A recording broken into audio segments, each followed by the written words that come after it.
Olá pessoal, tudo bem? Meu nome é William Leite, estamos aqui mais uma vez no canal Viciados em História para poder pensarmos um pouquinho sobre pensadores, sobre fatos históricos que tanto pode agregar às nossas vidas. Se você é apaixonado por conhecimento, eu quero desafiar você a dar um curtir aqui pra gente, compartilha nosso canal, se inscreve no canal e participa conosco. Hoje nós vamos falar de um cara que é o nosso amigo.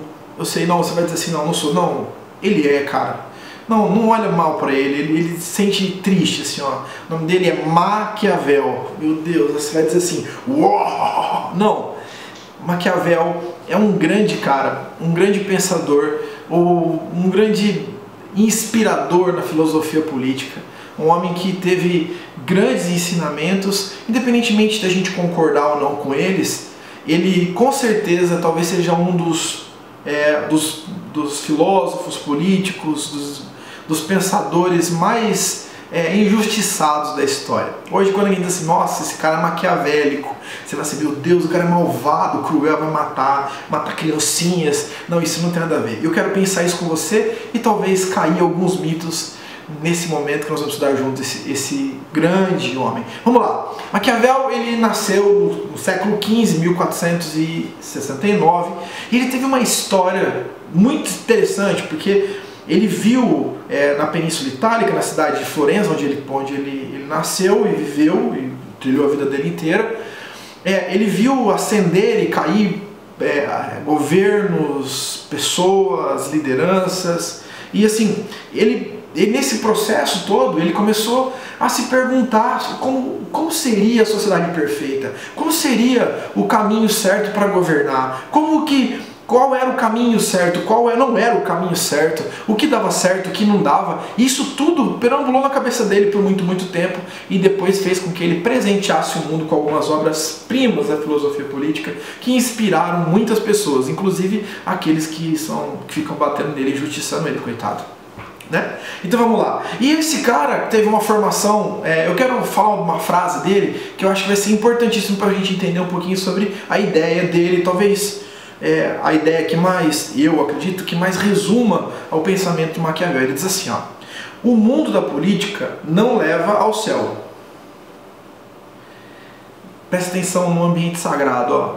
O mundo da política não leva para o céu, mas a sua ausência é o pior dos infernos. Ou seja, ele está querendo dizer que não ter a perspectiva política significa lançar o cenário geral, a sociedade, a cidade, o governo, as pessoas, o Estado, num inferno pior do que se a gente não quiser falar sobre essa moral política na qual ele diz. Muito louco, não é?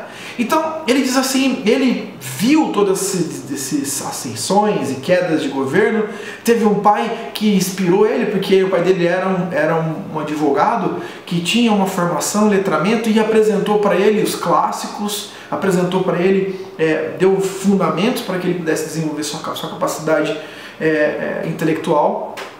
E ele, com o passar do tempo, ele assumiu um cargo público num momento específico da cidade de Florença, e lá ele desenvolveu-se, teve respaldo, teve um certo sucesso. Porém, o que aconteceu? Esse governo caiu, e a família chamada Médici, voltou, assumiu o governo da cidade de Florença, destituiu ele do cargo dele e colocou ele numa berlinda. Isso é um pouquinho da história dele. Ele ficou exilado dentro da cidade, proibido de se aproximar de qualquer prédio público que pudesse existir naquele local. Veja que coisa interessante. E aí ele começou um processo de reflexão. Ele mandou uma carta para o seu amigo, para um amigo dele, né, Francisco Vettori. E ele manda essa carta para ele e ele começa a dizer sobre a vida dele. E ele começa a dizer, não, saí pela manhã, porque não tinha mais trabalho, né? Tinha sido exilado, queria saber ver a vida pública. E ele falou assim, não, fui lá, acordei, fui falar com os lenhadores e não sei o que lá, e depois eu peguei os clássicos, estudei, e depois fui na hospedaria, onde me encontro com várias pessoas de vários lugares, jogamos cartas, enfim. O que ele está dizendo pra gente, porque é importante dizer essa carta, por exemplo, para a gente estudar junto, é que ele tem ver as influências que construíram a ideia, por exemplo, de Maquiavel. A primeira delas são os pensamentos dos clássicos. Ele teve uma informação, teve uma formação dos clássicos. Uma característica de Maquiavel muito importante para quem estuda Maquiavel é que Maquiavel ele tem um princípio histórico da análise da realidade. O que é isso, William? Sim, é simples. Ele busca na história do passado, ele tenta compreender nos recortes do passado no qual ele tinha percepção e tinha instrumentos para poder ler o passado. Ele joga isso para a sua realidade, para de alguma maneira entender melhor a sua realidade, fazer uma prática que mude essa realidade ou proteja essa realidade de catástrofes do passado. Deu para entender? Ele tem uma mente racional.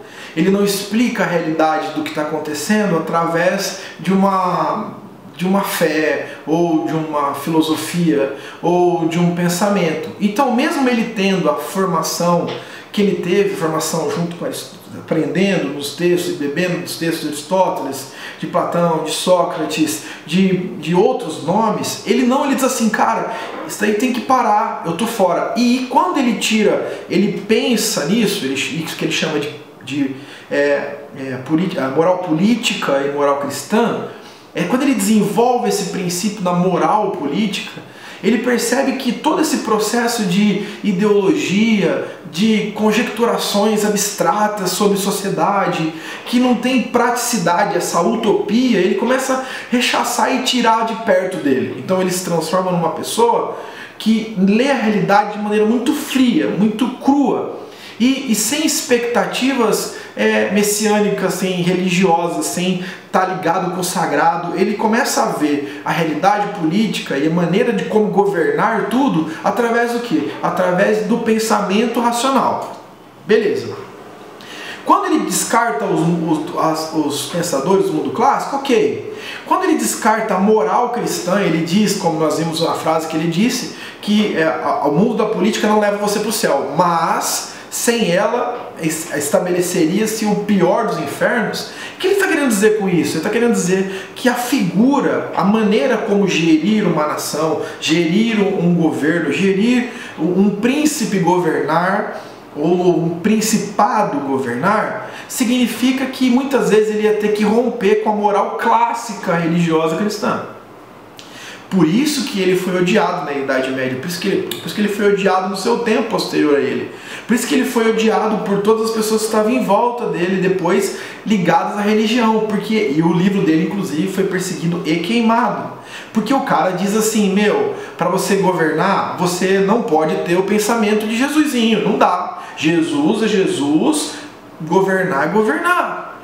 E aí ele menospreza na mentalidade religiosa toda a ética cristã, joga fora. Obviamente a igreja se rebela contra isso e diz, nós sabemos que ninguém faz isso, nós sabemos que todos os governantes fazem o que você faz, está dizendo aí. Nós sabemos que até muitas vezes os líderes religiosos fazem isso que você está dizendo, mas assim, não pode estar escrito, queima os livros dele. Aí, mais uma vez, Maquiavel recebe o título, recebe o peso de ter uma obra que afronta o sagrado. Vamos lá. O que aconteceu é que, mas nós precisamos entender um pouco mais sobre a moral e a moral política de Maquiavel. Vamos lá. Ele, através da relação, como nós dissemos aqui, na carta que ele mandou para Francisco Vettori, ele fala que ele ia para a hospedaria, onde ele se relacionava com vários tipos de pessoas, e onde ele aprendia sobre o que acontecia em outros lugares do mundo. Essa percepção dele, que ele teve de mundo, fez com que ele tivesse uma coisa muito interessante. Ele conseguisse entender que a questão da maldade humana, individualmente e coletivamente, não estava conectada a um fator geográfico. O problema não era Florença. O problema da maldade humana era inerente à sua geografia e ela estava em todos os lugares. Consecutivamente, ele conseguiu entender, essa é a ideia dele, não minha, ok? Ele fala assim, consecutivamente, ele entendeu que para vivermos em comunidade, para vivermos em sociedade, era necessário, a ideia dele, né, a utopia dele, o princípio dele, era necessário estabelecer um Estado forte, com um príncipe forte, capaz de torear todos esses interesses e toda a maldade que está inerente no homem e na sociedade. Então, quando nós pensamos em Maquiavel, nós pensamos em alguém que defende o Estado, em alguém que acredita que o melhor caminho para vivermos em comunidade é junto do Estado e junto de um príncipe virtuoso, que surja, que apareça no meio das pessoas. E tem uma questão da deusa Fortuna, a gente vai falar disso daqui a pouquinho. Vamos lá. Então, ele tem essa questão. Então ele começa a dizer, ó, a moral cristã bonitinha, de não mentir, a moral cristã e a moral tradicional dos bons costumes, obviamente inspirada na moral cristã, né? E ela não pode existir para quem quer governar e quer ser príncipe de verdade. Por quê, segundo ele? Porque é necessário, e é importante dizer uma coisa, como que ele chegou nessa conclusão? Ele percebeu que às vezes um governante matava uma pessoa de maneira brutal ou de maneira injusta até. E aí ele percebeu que muitas vezes porque uma pessoa injusta morria, ou porque uma pessoa perdia, recebia uma injustiça do governante, o que acontecia? Ela pegava e toda uma multidão de outras pessoas não pereciam porque alguém pereceu. Tá dando para compreender? Então ele começa a rever a sua moral. Veja bem, se eu vou matar alguém, se o governante mata alguém injustamente, tudo bem, é injusto, mas é injusto quando um morre para que milhares não morram? Governar não é dizer a verdade, porque se ele dizer sempre a verdade, ele vai perder a governabilidade. Mas todo o príncipe precisa dizer mentiras, mas o povo precisa acreditar que ele só diga a verdade.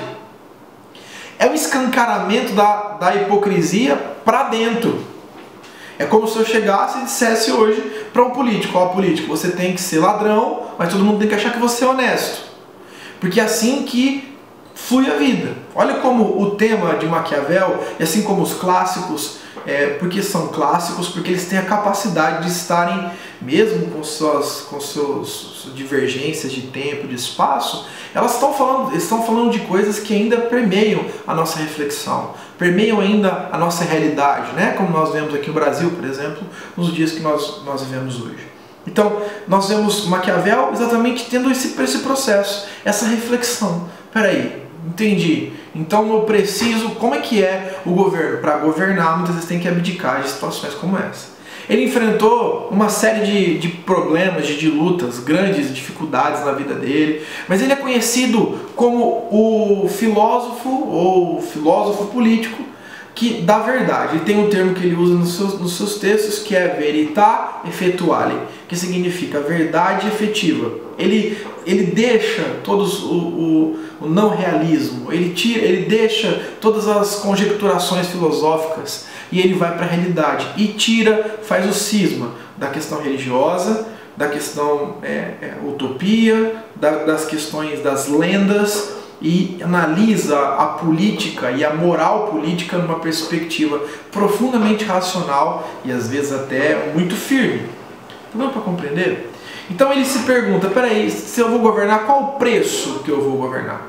Vamos só encerrar, não para ficar longo o vídeo, eu quero só dizer para vocês, ele tem uma ideia de futuro, ele pensa no futuro e ele diz assim, ó, o futuro para uma nação, o futuro para uma sociedade, o futuro para uma cidade como a minha, ele acreditava que existia um Estado forte, que tivesse um líder, um político capaz de fazer as coisas que ele está dizendo. Romper com a moral cristã, romper com a moral ética bonitinha para todo mundo ver. Ele diz isso é impossível, porque o homem é mau, o indivíduo é mau, a coletividade é má. E se ele for bonzinho para todo mundo, não vai ser bom, não vai dar para governar. E ele faz um paralelo com um princípio mítico, né, antigo. Ele usa o princípio da deusa Fortuna. Né, o mito antigo era que a deusa Fortuna, que trazia fortuna, riqueza, poder, e assim por diante, coisas que ele achava que a cidade, que o governo deveria buscar, o príncipe deveria buscar. Esses textos que ele remonta ao passado, né, clássico, né, que ele tinha, a deusa Fortuna, como era uma mulher, como os homens conseguiriam receber a bênção dessa deusa Fortuna? Como que eles conseguiriam trazer a glória, trazer os recursos, trazer essa bênção? E aí, como ela era uma mulher, eles pensavam que os homens que quisessem o favor da deusa Fortuna precisavam mostrar virilidade, mostrar coragem, ousadia, e é isso que ele encerra o livro dele, nisso ele trabalha. Ele fala, ó, vamos enfrentar, porque o príncipe precisa ser um corajoso, o príncipe precisa ser um homem viril, para que a fortuna, né, óbvio, ele usa um processo de ilustração, a honra, a glória, que o próprio cristianismo da época desconstruía, no sentido de não apegue essas coisas, ele diz ao contrário, apegue-se a essas coisas, mas para isso tem que surgir uma figura forte, uma figura capaz de dizer assim, ó, tá tudo errado, e fazer isso, ok? Espero poder ter colaborado com você, espero que você não fique com tanta raiva mais de Maquiavel e você entenda que falar que Maquiavel é um cara malvado é um anacronismo terrível, é um grande equívoco histórico, ele tem um recorte histórico da sua época e foi profundamente importante para o desenvolvimento da filosofia política no mundo inteiro. Inspirou muitas pessoas e muitos pensadores chegaram até nós hoje, ok?